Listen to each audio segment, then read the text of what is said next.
Hi friends, இன்னைக்கு சட்டசபையில் தளபதி விஜய் அவர்கள் ஒரு தரமான ஸ்பீச் கொடுத்தாரு. ஆப்போசிட்ல இருக்க எல்லாரும் செம்மையா கதறிட்டாங்க. ஏன் இந்த கதறல்ஸ் அப்படின்னு முதலமைச்சர் விஜய் அவர்கள் கேட்கும்போது செம்ம கூஸ்பம் மொமெண்டா இருந்தது. இப்ப எல்லாரையும் பார்லிமெண்ட்டை பார்க்க வச்சுட்டாங்க. டே பை டே சட்டசபையில பேச்சுவார்த்தை நடக்கும், விஜய் அவர்கள் என்ன மாதிரி ஸ்பீச் கொடுக்க போறாரு அப்படின்னு அவ்வளவு ஆர்வமா வெயிட் பண்ண வச்சுட்டாரு நம்ம விஜய் அவர்கள். இன்னைக்கு சட்டசபையில திமுக முன்னாள் முதலமைச்சரா இருந்த மு.க. ஸ்டாலின் செஞ்ச அந்த செய்தியை, தரமான செய்தியை ரீக்ரியேட் பண்ணிருக்காரு விஜய் அவர்கள். அண்ட் அதை செய்யும் போது இங்க ரசிகர்கள் செம்மையா ட்ரெண்ட் பண்ண ஆரம்பிச்சிட்டாங்க.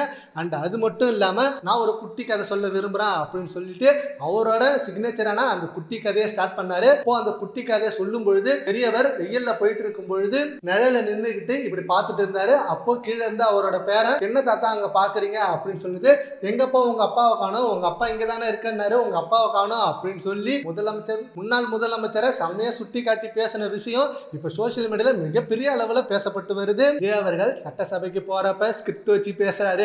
அவர் பேசவே மாட்டாரு, அமைதியாவே இருக்காரு. எல்லாரும் பேசுறாங்க, அவர் பேச மாட்டாரு. இப்படின்னு ஏகப்பட்ட விஷயங்கள் வந்துட்டு இந்த நிலையில இப்போ முதலமைச்சர் விஜய் அவர்கள் பேசின இந்த பேச்சு எல்லார் வாயும் அடைச்சிடுச்சு. அந்த திமுக வெளிநடப்பு செஞ்சாங்க. அந்த இதுதான் ஒரு தரமான சம்பவம். அண்ட் இதுக்கு விஜயோட அப்பா அவர்கள் எஸ்.ஏ.சி அவர்கள் செம்மையா பாராட்டு தெரிவிச்சிருக்காரு.